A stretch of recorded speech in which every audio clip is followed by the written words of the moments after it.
खाली करे वे वो जलाल अब्बा वो सिंध खाली करे वे वो जलाल अब्बा तो लरुंदा सिंधी कई साल अब्बा वो सिंध खाली करे वे वो जलाल अब्बा वो सिंध खाली करे वे वो जलाल अब्बा तो लरुंदा सिंधी।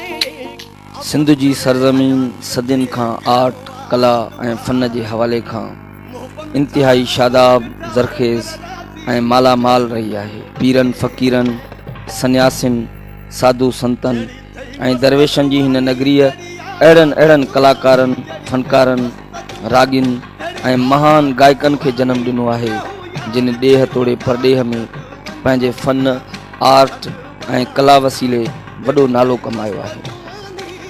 रागदारीअ जे जहान में हिकिड़ा अहिड़ा क्लासिकल रागी हूंदा आहिनि जेकी 7 पीढ़ियुनि खां ॻाईंदड़ मौसीकार ख़ानदाननि में जनमु वठंदा आहिनि, जिन जे रग रग में फ़न समायल हूंदो आहे, जेकी ॼमण खां वठी फ़न जे सिख्या जो आगाज़ कंदा आहिनि ऐं सॼी ॼमार सिखंदा रहंदा आहिनि। पर हिकिड़ा अहिड़ा फ़नकार हूंदा आहिनि जेकी ॼमंदे ॼाम सॾिबा आहिनि, जिन खे कला या आर्ट ख़ानदानी विरसे में न मिलंदी आहे, पर फ़न उन्हनि ते खुदाई ॾात ऐं इल्हामी आर्ट बणिजी रहंदो आहे, जिन जे गले में उहो दर्द सोज़ ऐं मिठाज हूंदो आहे जो इंसाननि सां गॾु पखी पखड़नि खे बि पंहिंजे सदाउनि आलापन जे मंढ में मंडरे छॾींदा आहिनि। ही उहे फ़नकार हूंदा आहिनि जिन खे ॾात कुदरत तरफ़ां अता थींदी आहे, जेकी कंहिं उस्ताद वॼाइक ऐं गायक जी सिख्या जा मुहताज न हूंदा आहिनि। सिंध में रागदारीअ जी कला खे नवां मोड़ ॾींदड़ यकतारे ऐं चपड़ीअ जो बेताज बादशाह जलाल चांडियो बि अहिड़ो फ़नकार हो, जंहिं कंहिं 7 पीढ़ियुनि खां रागदारी ऐं गायकीअ ते गुज़रान कंदड़ ख़ानदान में जनमु न वरितो, पर आर्ट कला फ़न मौसीक़ी ऐं गायकी हुन ते इल्हामी ॾात बणिजी वसंदी रही। नाज़रीन, हिन वक़्तु मां यकतारे ऐं चपड़ीअ जे बादशाह फ़नकार ऐं सिंधी राग जे बेताज बादशाह गायक जलाल चांडियो जे घर में मौजूदु आहियां। जलाल चांडियो सिंध जो उहो रागी हुयो जंहिं सिंध जे राग खे नवां मोड़ ॾिना, नवां रुख ॾिना, नवां अंदाज़ ऐं नवां ज़ाविया अर्पिया।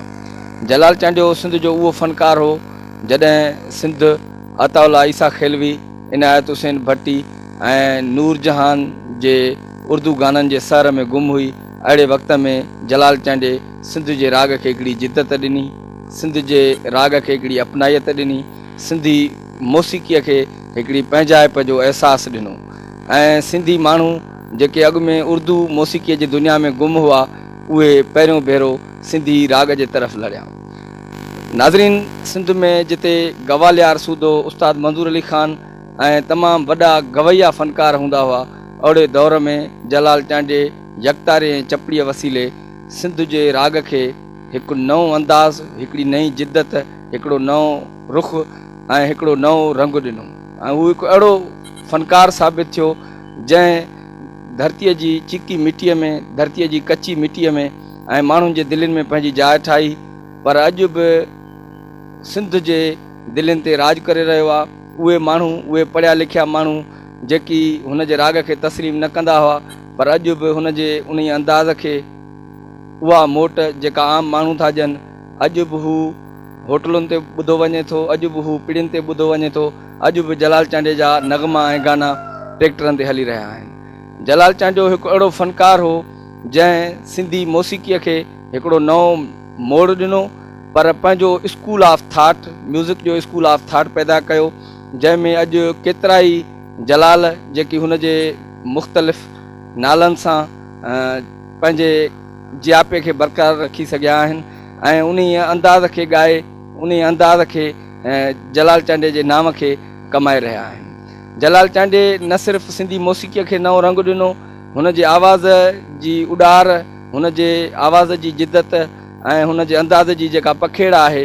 उन खे ॾिसी करे न सिर्फ़ु हुन जा केतिरा ई पोइलग पैदा थिया, पर हुन सिंधी अवाम खे टोपी निराड़ ते रखण जो ऐं छहपरनि जे कट जो हिकिड़ो नओं अंदाज़ पिणु ॾिनो। असां जलाल चांडे जे जाइ में हिन वक़्तु मौजूदु आहियूं ऐं साम्हूं जेका तव्हां ॾिसी रहिया आहियो कार, इहा जलाल जी पंहिंजी गाॾी आहे। फुल जो शहर जंहिं जलाल चांडे खे जनमु ॾिनो, अॼु बि हुन जा हज़ारनि जे तादाद में अक़ीदतमंद चाहींदड़ ऐं शीदाई मौजूदु आहिनि।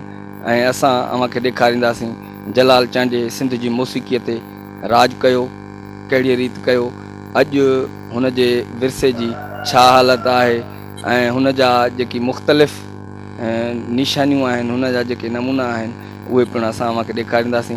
जलाल चांडो हिकिड़ो अहिड़ो फ़नकार हो जंहिं सिंधी राग खे हिकिड़ी इतिहासिक कला ऐं मञता ॾियारी। हिकु अहिड़ो फ़नकार जेको किथे राग जी बाक़ाइदा सिख्या वठण खां सवाइ बि के फ़नकार अहिड़ा थींदा आहिनि जेकी सॼी उमिरि सिखंदा आहिनि, गवैया थींदा आहिनि, नाव पैदा कंदा आहिनि। पर अहिड़ियूं अहिड़ियूं महफ़िलूं रहियूं जिते उस्ताद मंज़ूर अली ख़ान सूदो, सिंध जा तमामु वॾा गवैया जिन खे माण्हू ॿुधण बि घटि पसंदि कंदा हुआ, पर जलाल ते माण्हू कनातूं टोड़े छॾींदा हुआ, जलाल ते नोट निछावर कंदा हुआ, जलाल ते माण्हू पंहिंजूं दिलियूं निछावर करे छॾींदा हुआ। अॼु उहो फ़नकार जेको दयावान हो, जेको सखी हो, जंहिंजो हथु हमेशह खुलियल रहियो, जेको हमेशह जेको कमाए ईंदो हो उहो हमेशह ग़रीबनि, मोहताजनि, मिसकिननि में विराईंदो हो। अॼु हुन जी कसम पुरसीअ वारी हालत आहे या हुन जो ख़ानदान कहिड़ी रीति हयाती गुज़ारे रहियो आहे। हुन जूं तस्वीरूं जलाल चांडे जूं अॼु बि अव्हां ट्रकुनि जे पोयां ॾिसो था ऐं हज़ारनि जे तादाद में अहिड़ियूं ट्रकूं आहिनि जिन में जलाल चांडे जी छपरनि वारी, निराड़ ते टोपी रखण वारी तस्वीर मौजूदु आहे। कुदरत हुन जी आवाज़ में उहो सौज़, उहो सुरूर, उहो दर्द ऐं उहो मिठाज रखियो जो हू शोहरतुनि जे बुलंदियुनि ते पहुची वियो। हुन राग खे नवां घाड़ेटा, नवां अंदाज़, नवां रुख ॾिना। लखनि जे तादाद में हुन जा परस्तार पैदा थिया जेकी अॼु सूदो हुन खे पीर मुर्शिद वारी हैसियत ॾियनि था ऐं खेसि तक़दुस ऐं पाकीज़गीअ वारी मञता ॾियनि था। हू अॼु बि सूफ़ियुनि वारी सिंधड़ीअ जे लखें दिलनि ते राज करे रहियो आहे। हुन जे फ़न जे बुलंदियुनि ऐं शोहरतुनि जे ऊचाइनि ऐं पसंदीदगीअ जे मयार खे को बि पहुची न सघियो आहे। लखें दिलनि ते राज कंदड़ जलाल चांडो सिंध जो उहो फ़नकार आहे जंहिंखे फ़ौत थिए 8 साल थी चुका आहिनि, पर हू अॼु बि सिंध जे केतिरनि ई ज़िंदा सलामत फ़नकारनि खां वधीक मक़बूल आहे। हू अॼु बि सभ खां वधीक पसंदि कयो वञे। अॼु बि हुन जा कलाम ज़मीन खेड़ींदड़ ट्रैक्टरनि जे लाउड स्पीकरनि ते गूंजी रहिया आहिनि। अॼु बि हुन जा कलाम पिड़ियुनि ते, मांडड़ियुनि ते, होटलुनि ते वॼी रहिया आहिनि। माण्हू साॻे शौक़, चाह ऐं मुहबत सां जलाल जी मुनफ़रिद गायकीअ खे दिलि ॾेई ॿुधनि था। वॾी ॻाल्हि त जलाल जे अनोखे अंदाज़ खे उहे बि पसंदि कनि था जेकी संदसि ॿोलीअ खे सम्झी बि कोन था सघनि। अॼु बि हज़ारे पठाणनि जे ट्रकुनि जे फटनि ते जलाल चांडे जा पोर्ट्रेट उकिरियल आहिनि। अमां अॼु बि रोडनि सां वेंदे सिंध जे हिन लेजेंड फ़नकार जूं तस्वीरूं ट्रकुनि ते ॾिसी सघो था। जलाल चांडो अॼु बि हारियुनि, नारियुनि, कुमियुनि, कासिबनि, पोरियतनि ऐं मज़दूरनि में आम मक़बूल आहे। म्यूज़िक सेंटरनि तां संदसि ऑडियो कैस्टूं तोड़े सीडियूं अॼु बि खपत जे लिहाज़ खां गोए खयूं बीठियूं आहिनि। जलाल चांडो शुरू खां वठी डिमांड हुयो, अञा ताईं जलाल चांडो ईअं हले थो जीअं शुरू खां वठी हलंदो। हाणे मरी वञण खे काफ़ी अर्सो थियो, अञा ताईं जलाल चांडो हले थो ईअं ई रेंज त अञा ताईं हिन जी डिमांड घटि न थी आहे। ॿाहिराड़ी जा लोकल माण्हू, शहर जा माण्हू सभु जलाल चांडे खे ॿुधनि था। जलाल चांडो हिकिड़ो सुठो फ़नकार हुयो। सिंध जे लेवल ते हुन जेको शुरात में कैस्टियूं आयूं हुयूं, नवाण पैदा कई, पर मरण खां पोइ हुन जूं कैस्टियूं एतिरियूं हलनि थियूं जो अंदाज़ो न आहे। सिंध जो फ़नकार जलाल चांडो के शइ जो मोहताज न आहे। पोइ 30 साल खां इहे कैस्टां असां विकिणूं था, अञा ताईं हिन जी स्पीड में काई बि कमी न आई। हज़ारे फ़नकार आया आहिनि पर जलाल खे कोई बि पोइ न करे सघियो आहे। जलाल पंहिंजी वटि पाण आहे, हिन जो कोई बि सानी न आहे। कहिड़ा बि फ़नकार अचनि था, जलाल कॾहिं बि ख़तमु न थिए। जलाल चांडो जी पंहिंजी हिकिड़ी सोच आहे, जेको गाना आहिनि उहो कोई बि फ़नकार उन जी नकुल करे ई नथो सघे। जलाल चांडो पंहिंजे वटि पाण आहे, उन जो 30 साल खां असां कैस्टां विकिणूं था, अॼु बि उन जी डिमांड वधी आहे, घटि न थी आहे।